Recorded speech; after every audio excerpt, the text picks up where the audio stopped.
Hello, everyone. Welcome to Compassionate Christian Voices, today and tomorrow. My name is Brian Allain, the founder of Compassionate Christianity and other projects. It's a pleasure to host this series of prominent Christian authors and activists. Today's the 12th webinar in this series, and they're all available for free on the CompassionateChristianity.org website. Joining us today are Patricia Raybon, Mark Feldmeier, and Daniel Bowman Jr. A writer of faith by day and mystery by night, Patricia Raybon is an award-winning Colorado author, essayist, and novelist who writes top-rated books and stories at the intersection of faith and race. Her many nonfiction books include My First White Friend, Undivided, A Muslim Daughter, Her Christian Mother, Their Path to Peace, and also I Told the Mountain to Move. Her first book of fiction, All That Is Secret, is a 1920s mystery series about a prim, poor, but clever young black female theologian, a fan of Sherlock Holmes, who solves murder and crime in Colorado's dangerous Klan era. And it's really been a well-received book, which is just thrilling. You can learn more about Patricia at patriciaraybon.com. Mark Feldmeier is the author of 4 books, including his latest work, A House Divided, Engaging the Issues Through a Politics of Compassion, which I think I've probably taken more quotes from than any other book that I've read in the last couple of years. It's just that good and that timely. He served on the adjunct faculty at Claremont School of Theology, where he has taught homiletics and has spoken at various conferences throughout the country on topics ranging from preaching, politics, and pop culture. He currently serves as lead pastor at St. Andrew United Methodist Church in Highland Ranch, Colorado. And I should say also that we're going to have a writers conference at Mark's church with Patricia participating next month. So we're really excited about that. You can learn more about Mark at markfeldmeier.com. Daniel Bowman Jr. is the author of A Plum Tree in Leatherstocking Country and On the Spectrum, Autism, Faith, and the Gifts of Neurodiversity, which is another book that I've taken plenty of quotes from. Dan's work has appeared in several anthologies and in the Adirondack Review, American Poetry Journal, Art House America, Books and Culture, Image Journal's Good Letters, the Midwest Quarterly, The Other Journal, Seneca Review, and many other journals. A New York native, he lives in Hartford City, Indiana, where he is Associate Professor of English at Taylor University, Editor-in-Chief of Relief, a journal of art and faith, and Faculty Advisor for Students for Education on Neurodiversity. You can learn more about Dan at danielbowmanjr.com. So I should also say that I've collaborated with all these folks before, and it's always been a pleasure. I really appreciate you guys taking time to be with us today. I'll be asking the panelists questions, but anyone else is welcome to type something in the Q&A box if you'd like to ask a question as well. So maybe to start with, I'd love for each of you to kind of tell us, a little bit more about whatever your latest project is, whether it's a book or something else that's going on. Patricia, would you like to start with that? Sure. Thank you for the invitation today. And thank you for my co-panelists and for everybody who took time to stop by and watch us and join this conversation. As Brian said, I've been writing a murder mystery of all things. And it's called All That Is Secret. This is the debut story. Just to answer your question, Brian, I'm just finishing up the edits for the sequel to this first story.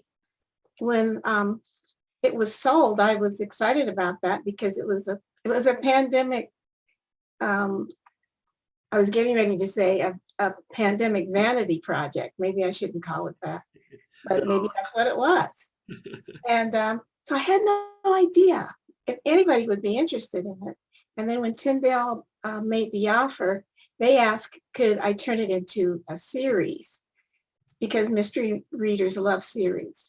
So I went from wondering if somebody would be interested in the first book to having to write 3. They made a 3-book offer. So we're just finishing up the edits on the second book. But a couple other things. Our mutual friend, Natasha Sistrunk Robinson. Yes. Well, Natasha has convened about 30 young authors, women of color, to contribute to a book she's editing called Voices of Lament. And we're finishing up that project. And it's due to be released in the fall, I think, either in the fall or early 2023. So that's getting finished up. And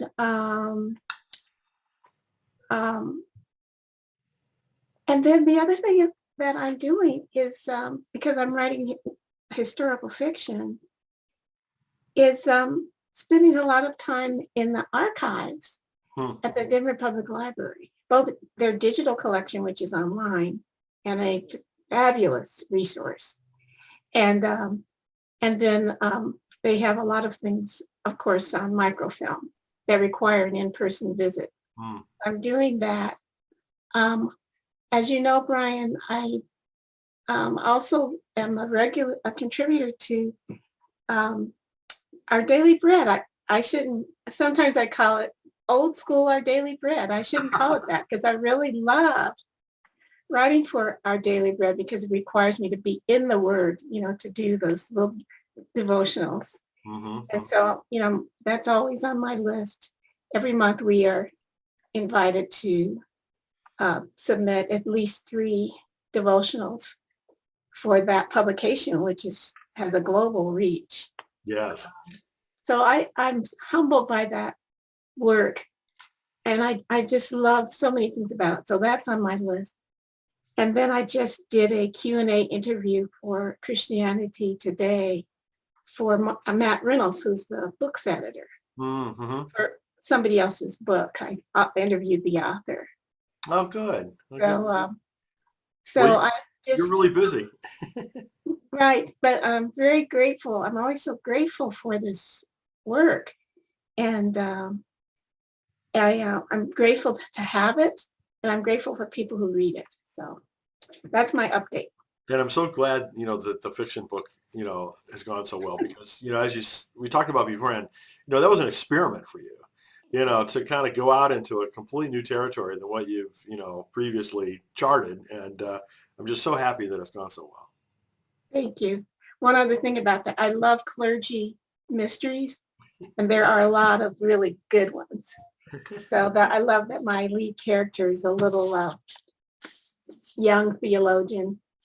I'm holding my book jacket up, Brian, because that's what authors are supposed to do, I think. That's fine.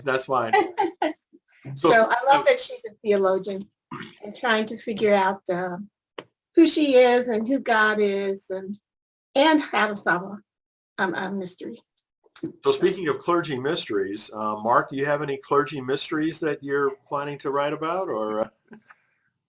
Well, here in this post-pandemic or endemic season, everything is a mystery when it comes to being a pastor. And so one of the big projects that I'm sort of enmeshed in is leading a large church, multi-staff church, in a season of innovation and recreation and revisioning of what ministry looks like in today's world, in the aftermath of what we just gone through. And so my life has been really consumed for the last, just about a year ago this week or so, we reopened for in-person worship, and have been finding some staff come on and some staff come off, and all trying to reposition ourselves for the future. So that's taken a great deal of my time. Of course, as you mentioned, I wrote a book that was released 6 months into the pandemic, called Undivided, a book on the intersection of faith and politics. It was, I think it's the first book in human history that was universally accepted and loved by every single reader. I'm kidding. Even some of my family members are like, I don't know where you came from, but trying to speak into into the vacuum, I guess, of a lack of biblical theological interpretation around some of the more divisive issues of our day, including racism, anti-racism, climate change, immigration, Islamophobia, homophobia, and so that's been that was a fun project, in some ways incomplete. I want to return to that at some point, but the book was organized around these key issues of our day and how we can begin to have deeper, honest conversations around these issues that are grounded in biblical theology and that use what I call axioms to build some common ground. And so each chapter on each of these issues addresses 3 or 4 common axioms. An axiom really is a simple statement that is proven true regardless of your perspective. So one example, a simple one might be the sun rises in the east. We probably all agree that's the case. And so on each of these issues, I would go through and try to find very simple statements that that people on both sides of the issue could find common agreement on, and then build out a more biblical understanding of these issues, both Hebrew and New Testament. And so that came out in September of 2020, and I'm currently working on another book project on a working title, Life After God. And I really am exploring the questions around, do we have a theological framework that can actually be used to address the issues of our day? And when we talk about some of the more classical traditional theological doctrines of omnipotence, immutability, God's impassibility, God's omniscience, I have a very strong conviction that these more classical doctrines actually not only are obstacles to dealing with our world's problems, but maybe contribute to them. And so I'm working on a book right now that I'm trying to reinterpret some of these big theological doctrines through the lens of process theology and open theology, or open and relational theology. And it's been pretty exciting. Talking with a few folks about rolling that out. So wow, that's really where cool. I'm at. It sounds very challenging to write a book like that. But I have to say, in late 2020, when I decided to do How to Heal Our Divides, one of the reasons why was because I was frustrated. There were very few books written from a practical standpoint about what do we do with this, about this polarization.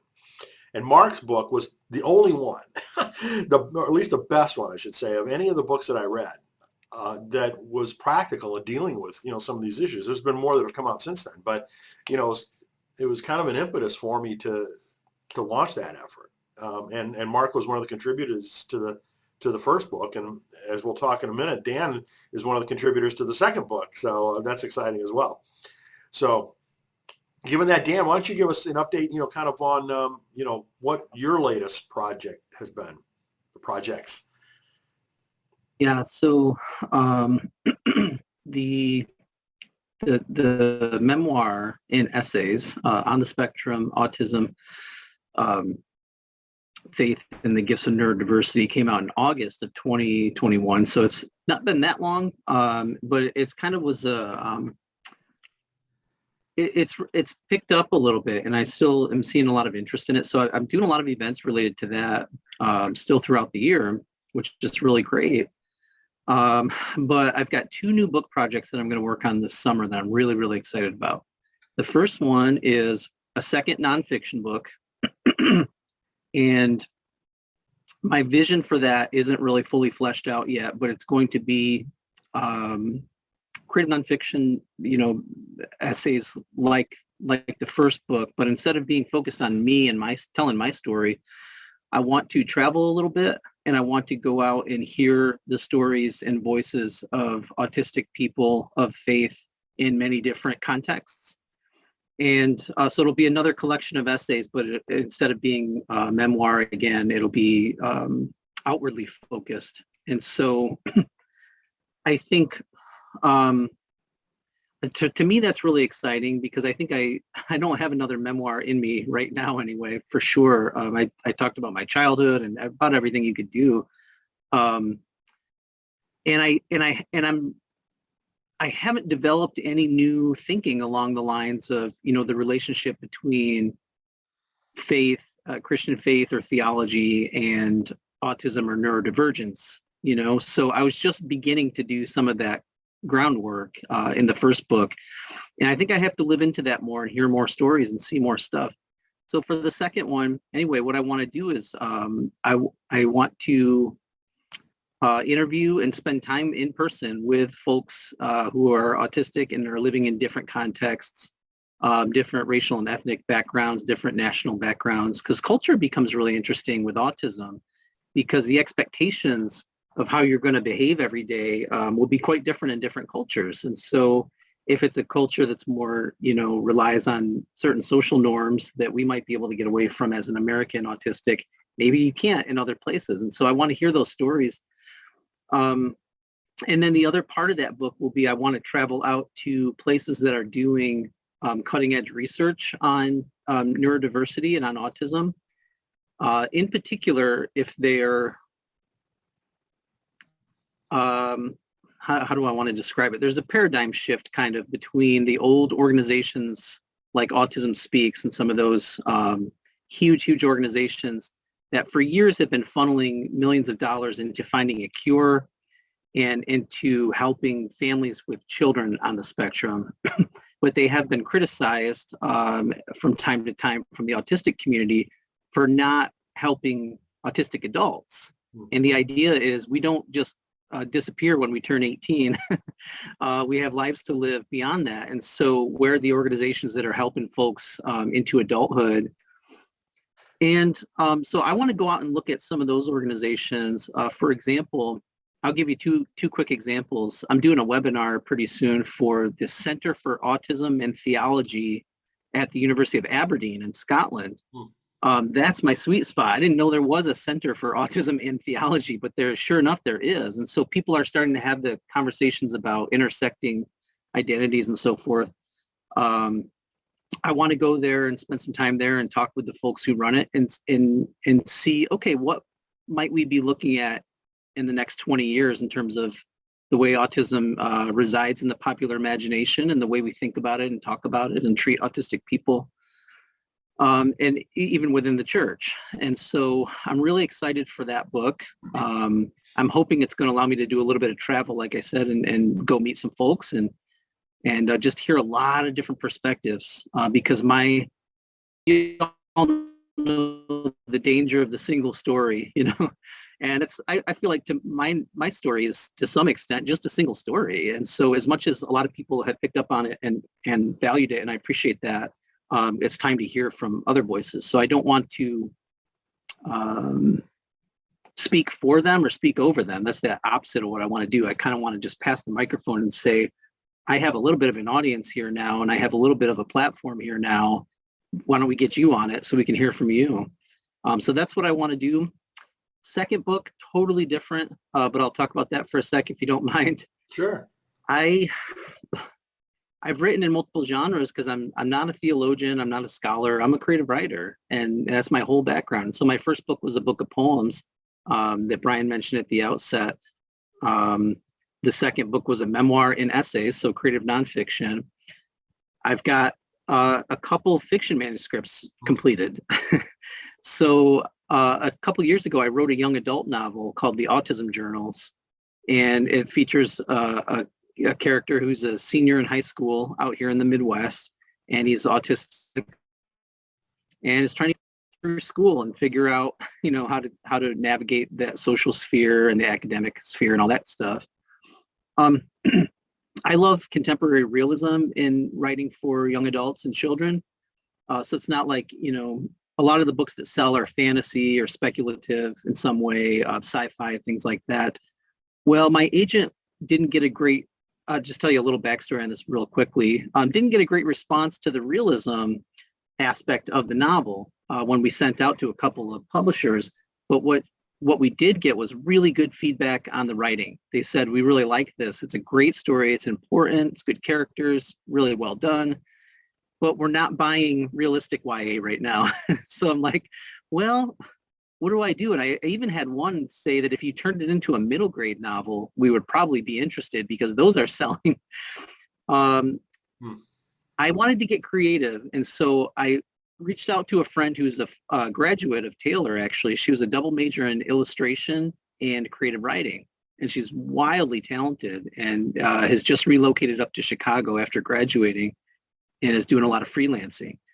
I said to her, would you want to collaborate with me and make this into a graphic novel?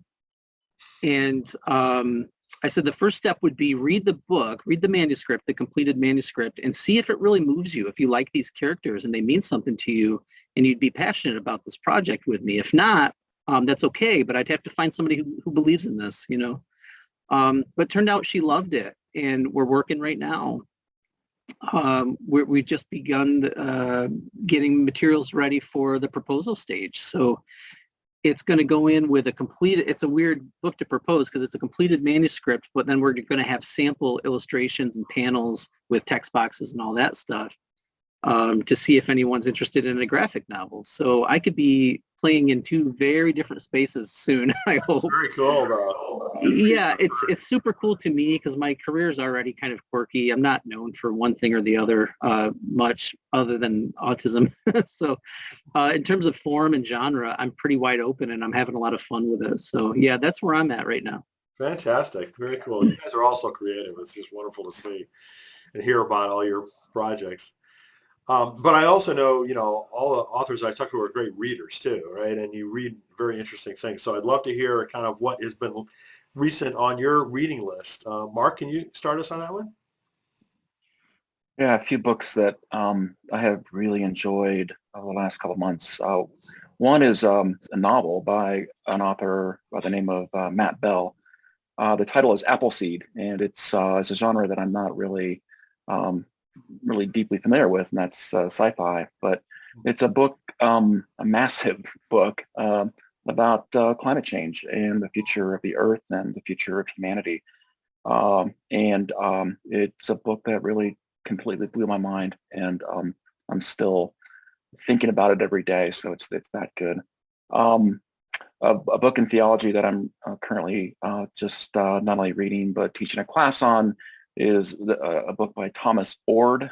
Thomas J. Ord is a theologian out of Idaho, and his title, Open and Relational Theology, is an excellent introduction to the theology that I think emerges out of a process theology and philosophy orientation, which I think is a relevant and necessary framework for tackling some of today's bigger issues. And in a couple of weeks, I'll be going to walk the Camino de Santiago in Spain. I'm taking 15 young people with me to do this trip. And so I have been preparing for that by reading and really savoring this little book by the late Thich Nhat Hanh called How to Walk. And these little daily meditations are just delightful and really meaningful. So those are a few books that I'm working through. Very cool.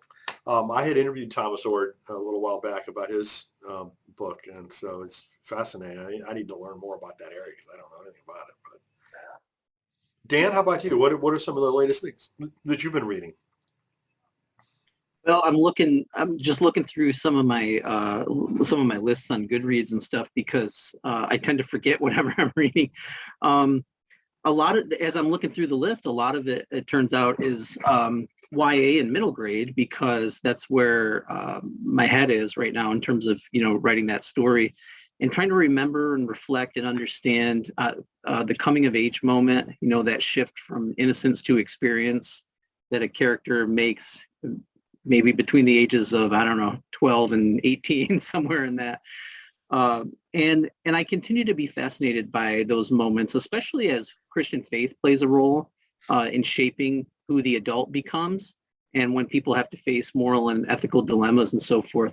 A really good book on that topic for me is called Calling My Name by Liara Tamani, African-American young adult author, very lyrical, very poignant, very powerful, and deals with a lot of faith issues in a super interesting way. So I really appreciated that. It's a young adult novel. Pretty short book too. These are usually quick reads. Another one that I liked recently is called The Impossible Knife of Memory by Lori Halse Anderson. She wrote the famous book Speak, which deals with teen suicidal ideation and things like that. I like her writing a ton. She is an upstate New Yorker like I am natively anyway. And so I'm interested in her writing about upstate New York, central New York, things like that. But she writes teen characters so beautifully and powerfully, I think. And then on the very opposite end of the spectrum, I would mention another novel. I read a lot of fiction. I read poetry more for my teaching rate at the moment than I do just for pleasure. But another novel that I would mention is called Foregone by Russell Banks. The great Russell Banks is just an American treasure. He's published so many amazing novels over the years. Love his style, and I love Raybon was his latest one, and it's the main character is an old man facing death, and so it's very poignant, it's very brilliant, and I think at this point I think I'm a Russell Banks completist. I think I've read everything he's ever published because I really value his fiction. So Good. Patricia, how about you? What have you been reading lately? Well, my reading tends to fall into probably 3 categories. I read a lot about writing because that's what I do. And so I've been rereading a book that's not about writing, but it's about structure. And it's called Why Buildings Stand Up. And the author is an Italian architect, Mario Salvadori.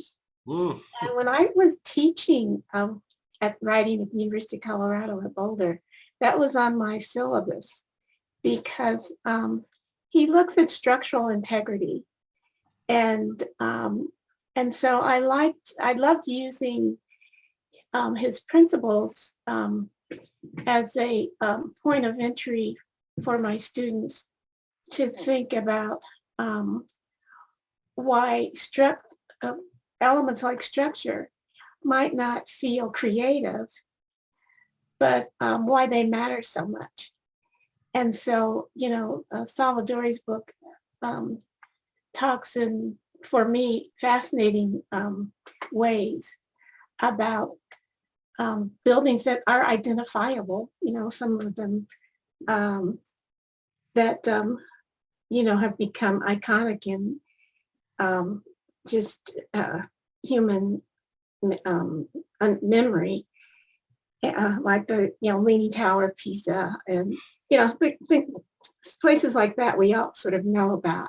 And he talks about bridges that have fallen down and why. On one case, Mark, you might be interested in this. In one case, one of the bridges out on the West Coast fell down, not because the builders didn't know what the dangers would be in that geographic area, but because people didn't talk to each other. The engineers and the designers and all the people who needed to be at the table together and knew things just really weren't talking to one another. Wow. And so I love the things he says, and occasionally I'll drop back into that book to just because I enjoy reading it, and because the information in it, I think, in the context of the conversations we're trying to have in the church and in the world, just feels so relevant to me. So I'll share that. And then here's my other way of answering your question, Brian. Similar to what Dan wrestles with every day with autism, my reality is that every day I'm Black every day, and have always been that. And we're in a season now where it's very people feel very comfortable about attacking Black women. And so I look for ways to comfort myself in that in that atmosphere. So during Lent, for example, every day I revisited the Psalm 23, and which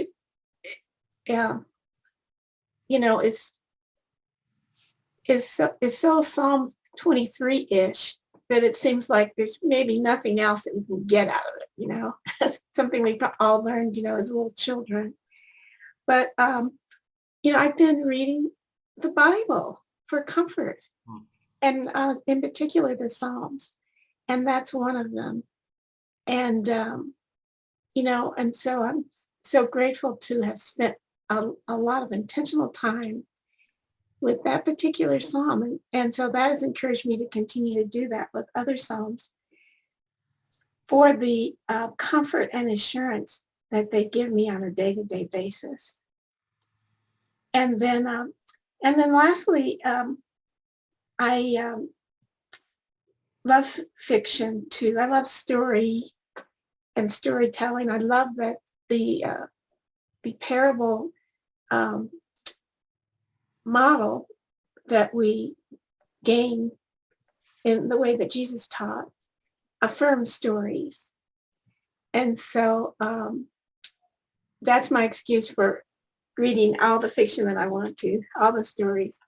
And so I have, as a mystery writer now, gone back to some of the Golden Age detective writers, including Agatha Christie. It feels very odd to even mention her name. I want to say something more, Dorothy Sayers or something more important sounding. But I've gone back to looking again at Agatha Christie stories, especially the Hercule Poirot mysteries that I really love. So that's where I've been landing in recent weeks and months. Very cool. And one other thing about that, my friends, that I would like to see the church have more fun, and as collectively and as also as individuals. So some of these things that I just, I don't necessarily have a theological, defense for reading them, but they provide in a literary and maybe intellectual, in some way, a point of delight. And I think that matters. So that's the reason for some of the reading that I do. Cool. So in the recent webinars, I mentioned a couple different books that I recently read. One is Brian McLaren's Why Do I Stay Christian, which is just coming out. Excellent book. Another one is Filled to be Emptied by Brandon Robertson, which is basically, what do we do about white privilege? Those of us that are white, examining that in ourselves and, taking account of it. And I also mentioned Recovering Racists by Idalette McVicker. But then a couple of them that I'm just about to read. This one's called Liberating Church by Brandon Rensher and Vinikia Samantha Williams. The subtitle is A 21st Century Hush Harbor Manifesto. So I'm looking forward to reading that. And then this is a book that I read many years ago. It's called The Speed of Trust by Stephen Covey, which is he's more well known for like the 7 Habits of Successful Men, Successful People or something like that. Yeah. But this whole concept of the speed of trust is just become more and more interesting to me and important to me. And quite frankly, everything I do is based on that. It's having trust with people like you guys. And so I want to kind of delve into that a little bit more and really understand it, I guess, a little bit more. So anyway, those are the things I've been either reading or about to read. So during these sessions, one of the things that ask people to talk about is, what's the big issue that you're either wrestling with the most right now, or you think that we as, compassionate Christians should be wrestling with or dealing with in some way. So Dan, what are your thoughts about that area? Yeah, I just found myself in that position. I didn't really understand this years ago. I thought I did intellectually, but I didn't understand it emotionally anyway. The idea of like the wounded healer. Henry Nouwen writes about this, and it goes back to like Jungian psychology and everything. That place where your greatest wound is could ultimately become the place where you can offer the greatest blessing to others. And like I said, I never understood that when I was young. It just seemed like even cheesy, to be honest, to me when I was young. With every time somebody had a thing, if they knew someone who died of cancer, then they would go and do the walk for cancer every year and things like that. It just seemed like a thing that everybody was doing all the time. And then it was my turn. And then I grew up a little bit and I recognized, okay, when I came to terms with being autistic and recognized the shame that I've carried with me for things that weren't really my fault, just my brain working differently from others, and recognized the awkwardness and discomfort of many years of botched communication and social life and everything else, I knew immediately, beyond the shadow of a doubt, that I had to start speaking into that and saying, well, here's some of the things that I've learned. So I look at my students now who are 19 or 20, and I get to be, as you mentioned, Brian, at the outset, that I'm the faculty advisor for a group called SEND, which stands for Students for Education on Neurodiversity. And it's a group of primarily autistic students, but also their friends and other people from their dorms who are really interested to say, okay, we love this guy who lives on our floor, but I don't understand much about autism. Maybe I'll come to the SEND meeting and we can figure out, what does he really need? What would make her week or her weeks easier? What would make his meal times better? Things like that. And so we're just talking about typical autistic day-to-day type things in the context of faith. And it's just become a huge part of my identity. I jokingly said when I proposed the first book on the spectrum, I don't want to become like the Christian autism guy. But then I was like, well, the book is doing okay, so maybe I will become the Christian autism guy for a while if anyone's listening, because I have stuff to say about it, and no one's really broached these topics in ways that are that meaningful to me yet. People haven't talked about it enough. You know what I mean? Yeah, not really too much yet. Yeah. With a handful of really good exceptions. I could mention, for example, right now, Dr. Lamar Hardwick, who's an African-American pastor who's autistic, and he's talking about intersecting identities in America between neurodiversity and race and things like that. Wonderful person and a great writer. But not very many others yet have come along to try to figure out, or even to maybe speak into the church and say, here are things that hurt me my whole childhood as an autistic person in the church, being undiagnosed. Here's maybe how we can do better for, the families that we have now in our congregations and so forth. So I guess that's become my thing, and that's fine, because I don't mind staying in that lane for a while, because I have the lived experience. And even though that's been debated in op-ed pages recently, the value of lived experience and so forth versus the imagination, I don't see how you can comprehend the lived experience of autism if you haven't had it. And so I feel like there are some instances in which our words matter and can help instruct other people. So for me, that's just become the issue, not because I think it's more important than other things, but it's the only one that I can speak into, perhaps with some power if I do it well and with God's blessing. So.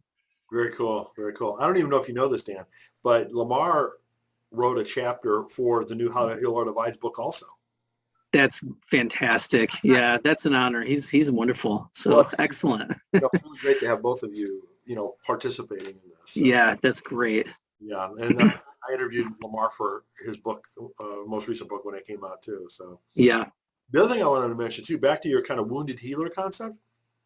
If you haven't seen it or read it, check out Frederick Beekner's essay on the stewardship of pain.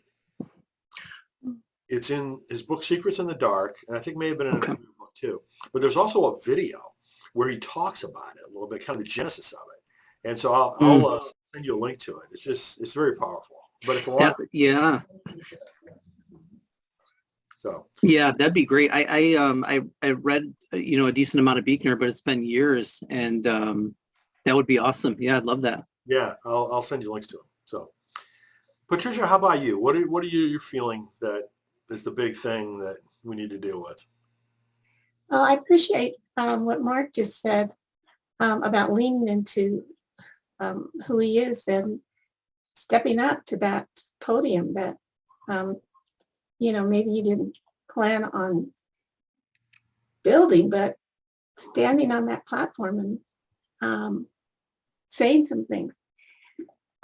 My experience has been just the opposite. I ran for a long time from talking about race because my experience was that people didn't want to hear about it. And my faith experience is that people didn't want to hear about it.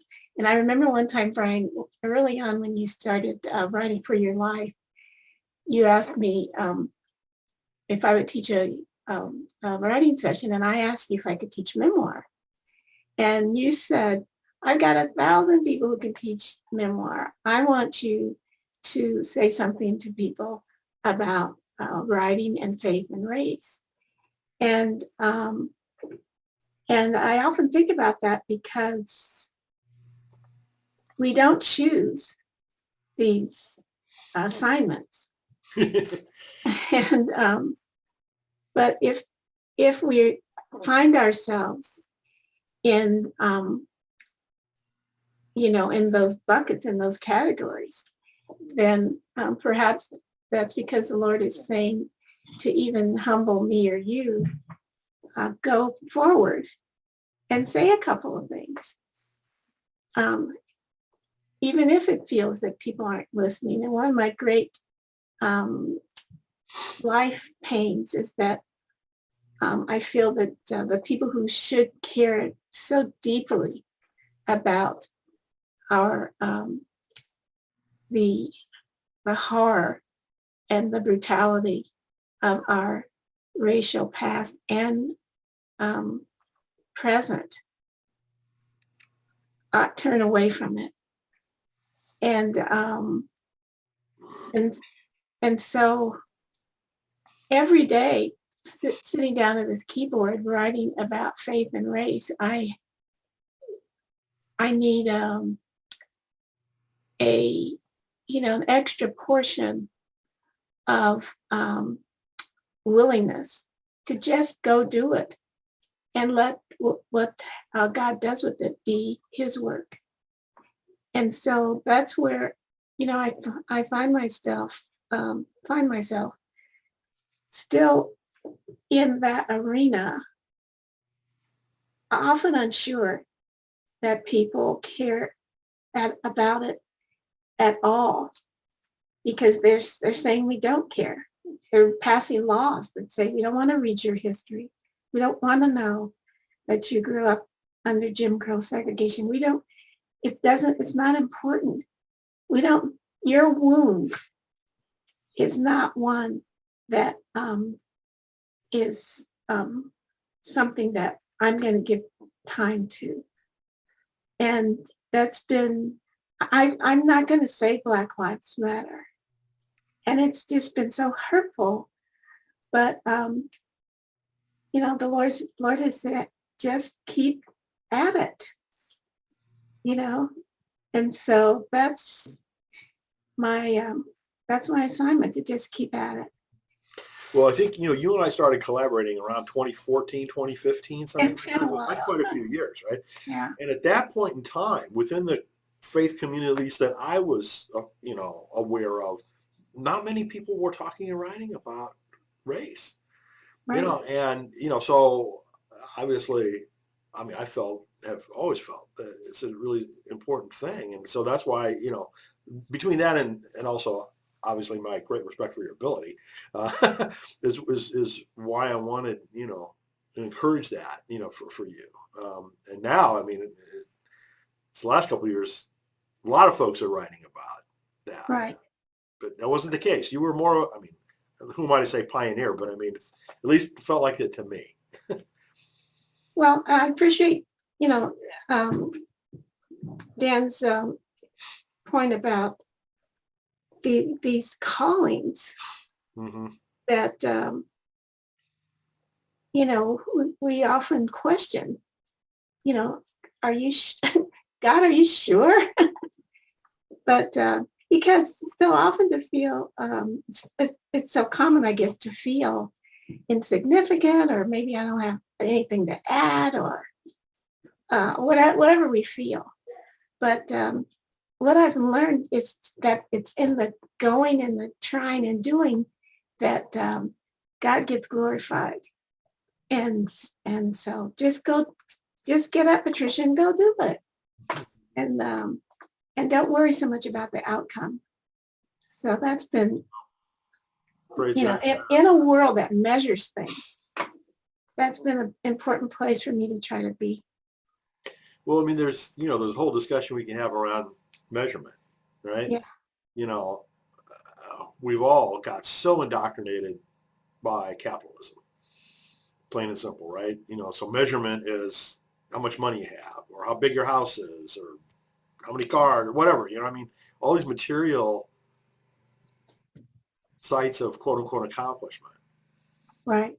Whereas, somebody the other day I was talked about, God's economy is an economy of love. Yeah. Or if you just, song from Red, right? Measure it in love, right? I mean, but how difficult is that for us to do? Mm-hmm. I mean, and certainly for myself, I mean, I can't, my mindset's so ingrained in other directions. I have a hard time living that out each day. Right. Yes. So anyway, there's no answer there, but I mean, it's just like Well, and we're in this social media, in that environment too, that, measure, that decides who is an influencer. And so we've all been impacted by that. And so we have to go back to these fishermen, these 12 people, 11 of them actually, at the end of doing their little work and changing the world. So, each one of us has a piece in the kingdom, and as we cease from trying to measure it ourselves, then together, maybe we'll have an impact that will matter. So Mark, we talked earlier about your book basically tackling several different really difficult issues. Where are you at now? I mean, is there anything that's bubbled up out of that you are particularly focusing on yourself, or think that more of us should? Well, to the point of both Patricia and Dan, I think I think there are the three most pressing issues that are facing our world and the church, and asking the church to make a response. Certainly race and the work of anti-racism, acknowledging the original sin of our country and the role that white privilege continues to play in the perpetuation of institutional racism. That's front and center. I think Dan also mentioned the word shame, and for Dan, I know that's specifically tied to your experience as a person with autism. It's one that I can relate to. My wife is a interventionist, and in the school district, she works with severe special needs with kids on the spectrum. I hear every single night about the work that she does and the kind of work that she does to minimize that estrangement and the shame that children go through. So thanks for your vulnerability and sharing that, and amen to giving great voice to that going forward. I think, so with respect to that, I think mental health, particularly as it relates to young people, one of our major objectives here at St. Andrew as a congregation is to address well-being for those between the ages of 14 and 26. It's a very targeted demographic, but that's because it's the most vulnerable on the planet right now. And so, and the third, of course, is climate change and the future of the earth. And so these three tend to sort of dominate my consciousness as well as my preaching. And what I'm really eager to try to do is lead people to understand a theological orientation that helps us find responses to these major issues in our world that engage us as individuals, as communities, and instead of waiting for either God to suddenly provide divine intervention to make them go away, or to rapture us away from this earth and leave it all behind, I think we have some dominant theologies in our culture that have contributed to these issues and that are obstacles to resolving them. And so I want to work toward a more generous theology that is profoundly relational, that understands that if we're going to even address the issues of mental health or the global crisis of climate change or institutional racism, these are all about relationships and how we order and invest in our relationships at every level. So that's kind of where I'm really invested in right now is, look, I mean, I read some statistics lately from the Pew Research Center. Like 63% of Americans today report being self-identified as Christians. That's down like 12 percentage points over the last decade. 27% of Americans identify as spiritual but not religious. That's up 8 points over the last 5 years. So we're seeing this dramatic shift, and I think it's only accelerated with COVID now. We're seeing it in our churches. And I think what we have to address is it's not that we have a problem of faith so much as that we have a problem. We have a God problem. And it's a problem of how we conceived of God, how we've interpreted Scripture in ways that that make us conform our interpretations toward doctrine instead of actual genuine contextual interpretation in its original context. And so the work that I'm hoping to do in this next season is try to remind people and introduce people to a God that's in the Bible that maybe we haven't met yet. A God that has different attributes than those that our dominant traditions have passed down over the centuries. If we can do that, then I think we can address some of these issues more faithfully. Well, thanks to all three of you for the work that you've done in your respective areas of calling. And, it's just a pleasure to see what you've done and what I know you'll be doing going forward. We only have a couple minutes left, and I know we talked a little bit about some of your projects that are, forward-looking. What are you going to be doing next? But if each of you'd like to touch on that a little bit more, that'd be great. Patricia, you want to start us off on that? I'm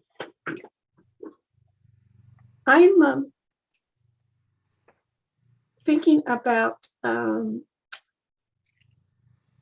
well-being too, and ways for us to all see that if one person's broken, we all are.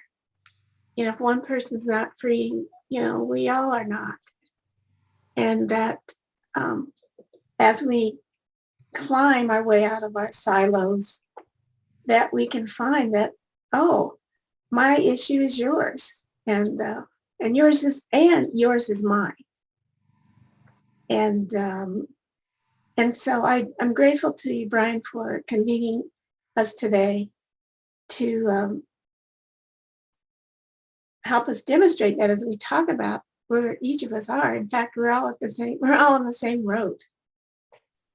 And so that's really important for me to see all of us start to try to talk about things that way. Often we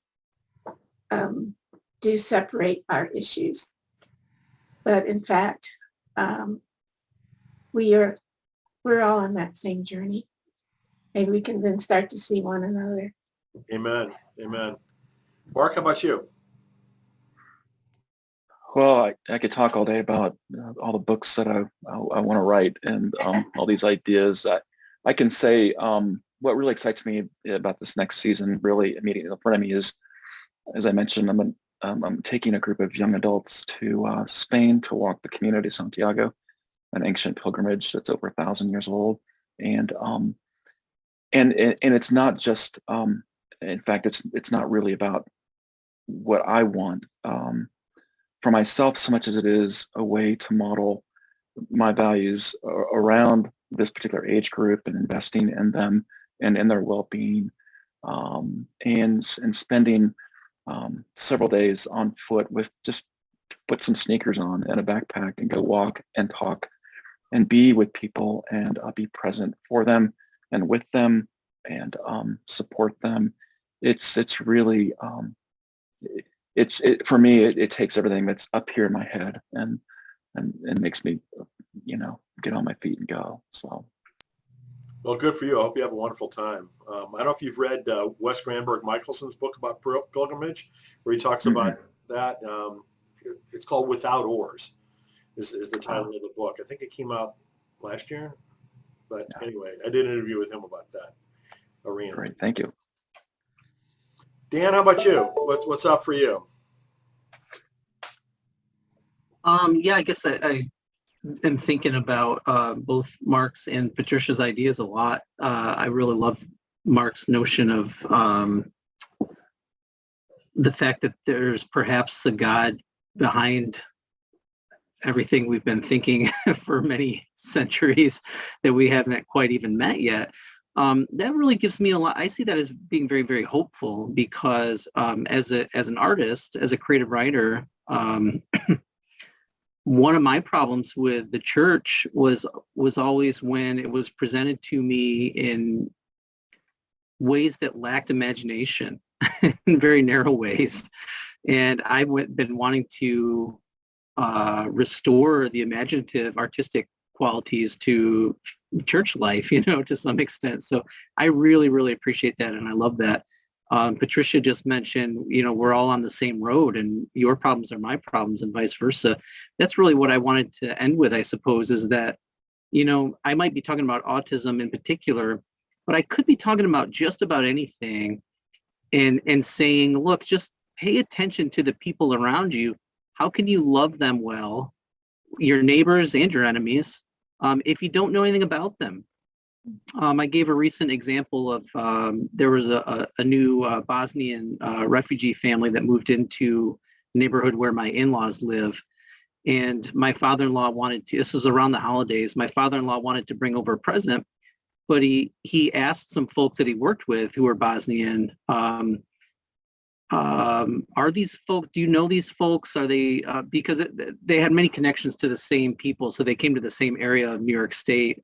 There are a lot of family members and friends and stuff. And typically the people that come from this area, are they Muslim? What would they not want? What would they want? What would be a good practical gift for them? What would show love, but in a careful way, not just show up with whatever you want and just, Americanize it and think it's fine, but actually be careful and thoughtful about the way you think about everybody else. And so that's what I want to be doing, is saying, look, it could be autism or it could be some other chronic illness or mental health issue or race or anything. But the idea is, if you bother to care about it, then you're bothering to care about your neighbors. and that you're bothering to love your neighbors. So that's really what I want to be engaged with. What a concept. Seemed like there was somebody that told us about that kind of stuff a while back, a couple times. Yeah. So, roughly. But no, that's a great way to end it, Dan. Thank you so much. And thank all three of you for joining us, and more importantly, just for all the work that you do to make the world a better place. Deep appreciation for all of your work. So thank you for sharing. Thank you too, Brian. I appreciate everything you're doing. Thank you, Brian. Excellent. My pleasure. And just, again, to let folks know, there'll be another How to Heal Our Divides coming out in a couple of weeks. Dan's going to be one of the chapters in it, and you can all look forward to that soon. So thank you all again, and thanks everyone for now. It's great to be with you. Thanks so much, everybody. Thanks. Take good care. Bye for now. Bye. Take care.